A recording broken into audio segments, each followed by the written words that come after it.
கார்த்திகையில் மாலையிட்டு கனிவாக விரதம் வச்சு மணிமணியா மாலையிட்டு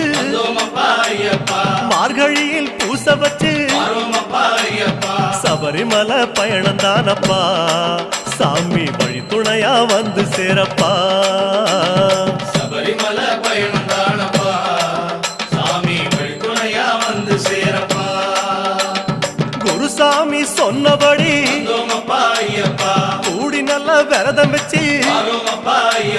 கருப்பசாமி பொண்ண நினைச்சு காலமால பூச வச்சு காந்தமல ஜோதியானவா எங்க காவலாக வந்து சேரப்பா